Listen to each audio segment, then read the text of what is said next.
하나는 환율 얘기고요, 하나는 유가 얘기고요, 하나는 금에 대한 얘기예요. 지금의 1,400원은 저는 과거의 위기시 1,400원하고 다르다고 보는 거죠. 이제는 원화 환율은 옛날의 환율로 못 돌아간다. 유가에 대해서 말씀드릴 두 가지 요인이 140불 간 이런 얘기는 아니다. 왜냐하면 기본적으로 미국의 재고가 계속해서 증가하고 있습니다. 인플레이션 뺀 금리가 떨어지면은 금도 혜택을 잃어야 되거든요. 얘가 올라가고 있습니다. 뉴몬트라 그래서 금광 기업들의 주가와 같이 움직였는데 금 가격이 이번에 반대로 움직여요.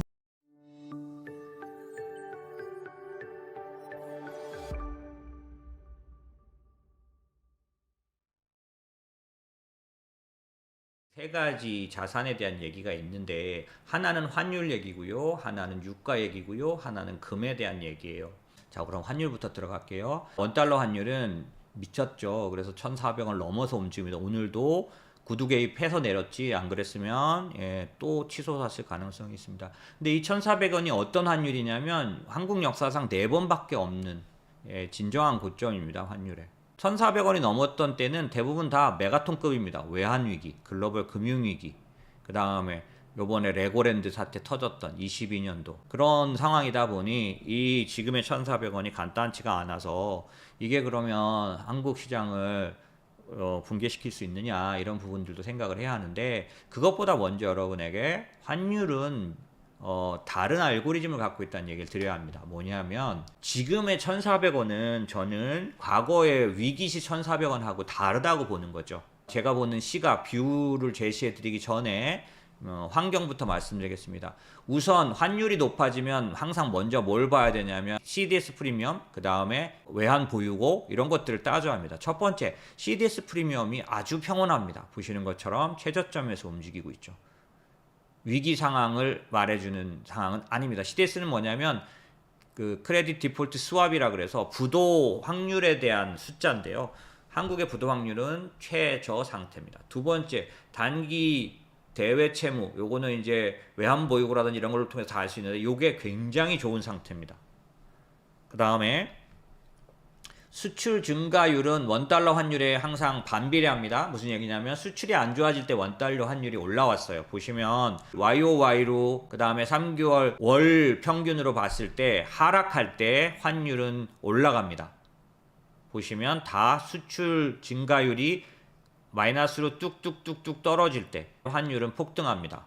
그런데 이번에는 수출이 올라가고 있는데, 그런데도 불구하고 환율은 또다시 고점을 가고 있으니까 예전하고는 완전히 다릅니다. 두 번째는 EMBI 스프레드라는 게 있습니다. 이거는 아까 이제 말씀드린 것처럼 한국이 특별히 다른 나라들에 비해서 뭔가 위험한 일이 발생한 걸로 보이냐. 예를 들면 아까 레고랜드라는 PF 위기, 이럴 때는 이 EMBI 스프레드 같은 걸 통해서 보고 그 다음에 한국 신용 스프레드를 통해서 나타납니다. 그런데 이번에는 대부분 다 EMBI가 뭐냐면 이머징 마켓 본드 인덱스, 신흥국이 위험이 증가했을 때 EMBI 스프레드가 올라갑니다. 예를 들어서 아세아 외환위기 폭등이죠. EMBI 스프레드는. 그런 것처럼, 혹은 금융위기 폭등입니다. 그런가 하면 20년 코로나 위기 폭등입니다. 그 다음에 이제 연준이 금리를 많이 올렸을 때 신흥국의 위기가 올 수 있기 때문에 이랬던 거죠. 그런데 지금은 이 EMB 스프레드가 얼마까지? 완전 밑에까지 내려와 있어요. 두 번째, 신용 스프레드. 이 신용 스프레드라는 건 뭐냐면은 신용이 안 좋아지는 걸 뭘로 나타내냐면 국채하고 그 다음에 회사채하고의 차이, 혹은 공사채, 이것도 이제 뭐 회사채라고 보면 회사채하고의 차이가 만약에 한국의 위험이 있으면 이게 커집니다. 스프레드가. 그런데 지금 보시는 것처럼 이렇게 높아졌을 때 환율이 올라가야 되는데 지금은 이 스프레드가 아예 낮아져 있어요. 아주 신용시장이 어렵지 않은 상황인데 환율만 치솟았습니다. 두 번째, 원달러 환율은 주식시장에서 외국인 순매수와 완전 비례합니다. 보시면 과거에 원달러 환율이 1,500원, 1,600원 갔을 때, 1,400원 갔을 때 외국인들 팔자, 계속 팔자, 이렇게 되는 거죠.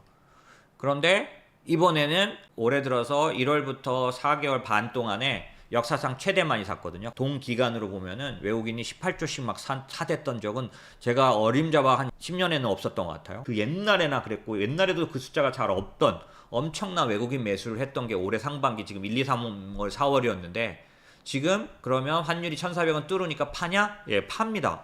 그런데 선물은 좀 많은데 현물은 오늘도 좀 많이 좀 줄인 거고 어제 5,500억 팔았던 것 같은데 18초 사가지고 5,500억 팔았으니까 뭐 아직은 모르겠습니다. 근데 어쨌든 지금 현재 상황은 외국인이 뚜렷하게 환율이 높아서 빠져나가는 모습은 적어도 아니에요. 예, 앞으로는 제가 알 수는 없지만은 이런 상황들.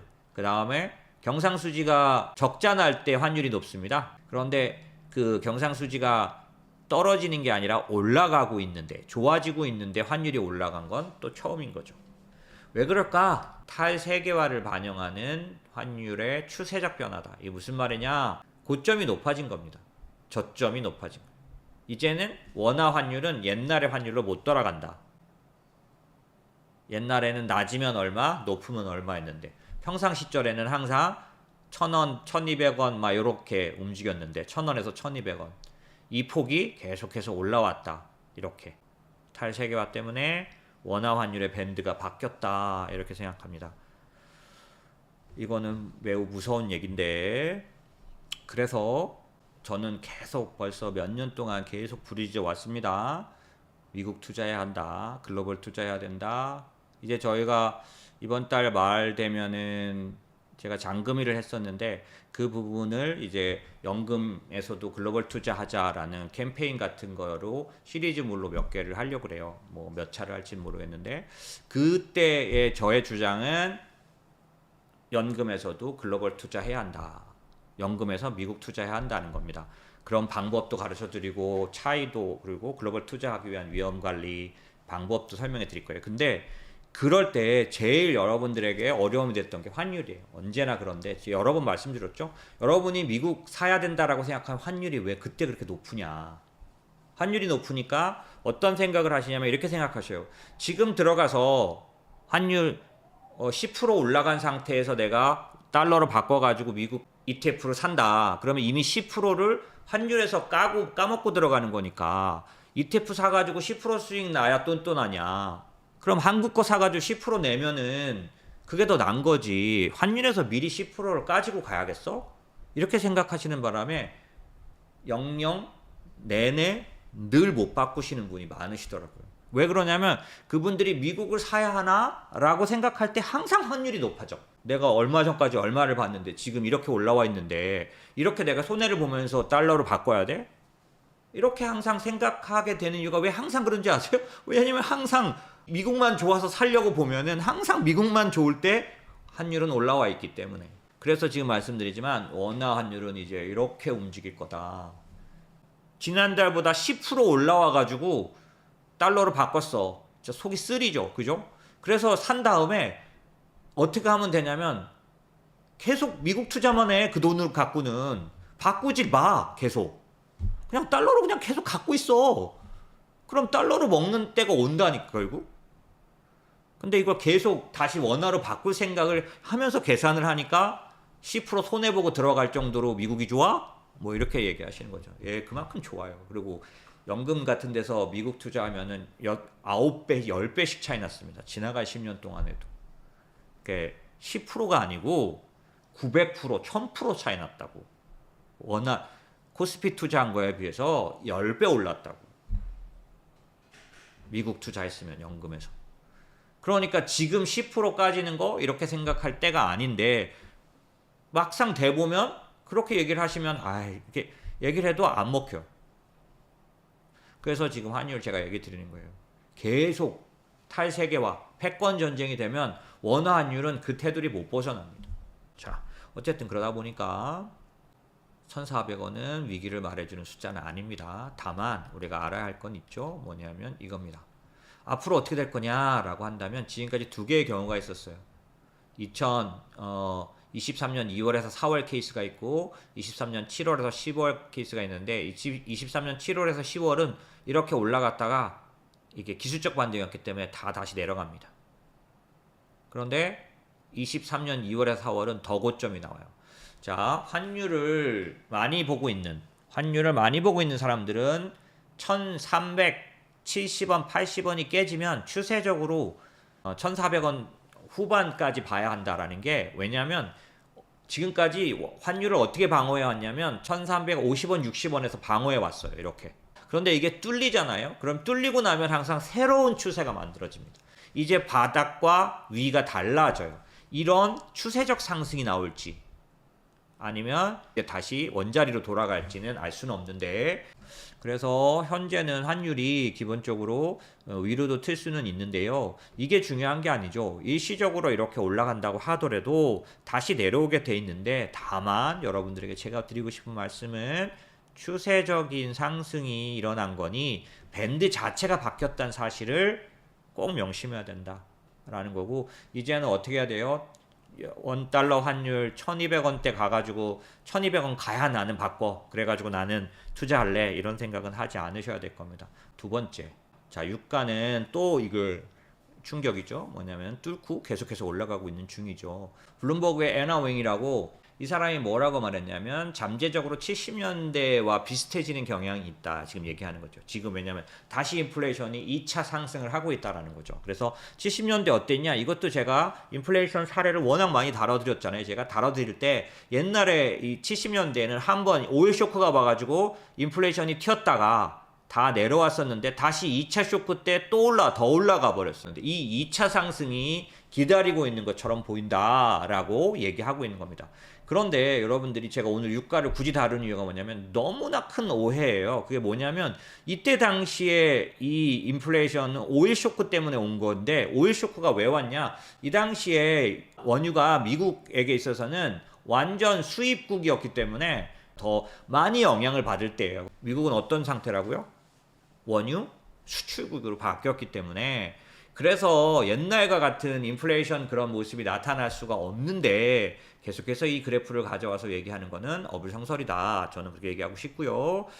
그럼에도 불구하고 시카고 연방은행 오스탄 구스비 완전 비둘기죠. 이 사람이 뭐라 그랬냐면 유가와 천연가스의 중동 불안정 사태는 연준에게 있어서는 와일드카드다. 원자재 가격이 만약에 급등하거나 그래서 부정적 공급 충격이 오면은 인플레이션에 대해서 금리 인하에 대해서 아주 안 좋다, 이렇게 말할 정도로 맞습니다. 그래서 유가가 폭등을 한다면 누구도 장담할 수 없는 사태가 오겠죠. 그런데 그런 면에서 봤을 때 이스라엘이 보복을 예고한 이 상태는 전 세계를 공포스럽게, 유가에 대해서 말씀드릴 두 가지 요인이 있어요. 하나는 뭐냐면, 만약에 미국이 이란을 이제 규제하기 위해서, 제재하기 위해선 이란의 원유 수출을 막게 되는데, 그러면 하루 100만 배럴 감소해요.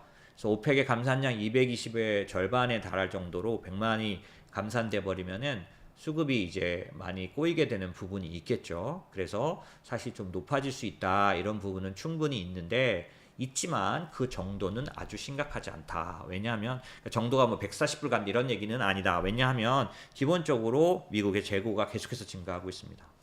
두 번째, 그 얘기를 할 때 제일 많이 나오는 게 뭐죠? 페르시아만에 있는 호르무즈 해협의 항로를 이란이 차단하지 않겠느냐, 이러면 뭐 글로 다니는 거 양을 따져볼 때 140불 간다, 이렇게 돼 있는데, 이것도 말이 좀 안 됩니다. 왜 안 되냐면, 호르무즈 해협을 차단하면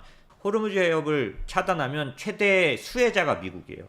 차단되면은 미국이 수출이 왕창 늘어납니다. 지난번에 우크라이나 러시아 전쟁 때 보셨죠? 예, 그 전쟁이 나니까 미국의 천연가스가 20년간 유럽 수출을 못하고 있다가 전쟁에 의해서 유럽에 빵빵 들어가기 시작했죠. 천연가스가. 예, 이번에도 만약에 호르무즈 해협이 차단된다면 미국의 수출은 빵빵 커질 겁니다. 그럼 누가 최대 피해자냐? 중국입니다. 현재 40%를 이쪽을 통해서 받고 있기 때문에. 그러면 이란이 과연 중국에게 치명적인 피해를 주는, 그러나 미국은 좋게 하는 행동을 할까요? 더군다나 호르무즈 해협을 차단하면 그 이락이랑 사우디아라비아와 적대적이 됩니다. 왜냐하면 걔네들도 글로 가고 있기 때문에 그런 짓을 하지는 않을 것 같아요. 현재로서 봐서는. 그렇기 때문에 기본적으로 요즘 뭐 나오셔가지고 뭐 호르무즈 이런 막 얘기하시는 거에는 저는 별로 타당성은 없어 보입니다. 어쨌든 지금 제가 말한 요점 뭐냐면 1970년대 그 다음에 호르무즈 해협, 이란과 미국의 상황은 다르다. 지금은 왜? 미국은 이미 에너지 독립국이 되었다, 수출국이 되었다, 그 다음에 원유 재고가 계속해서 늘어나고 있는 중이다, 이렇게 보시면 됩니다. 자, 그 다음에 이제 금에 대해서 굉장히 궁금하시는 부분이 있으실 텐데요. 보시면은 금도 과거하고는 완전 다른 흐름으로 봅니다. 보시면 옛날에는 리얼 레이트, 실질금리가 내려갈 때 금이 오르고 실질금리가 올라갈 때 금이 내렸는데 그 인플레이션을 뺀 금리이기 때문에 인플레이션 뺀 금리가 떨어지면은 금도 혜택을 잃어야 되거든요. 그런 상황이 왔는데 얘가 올라가고 있어요.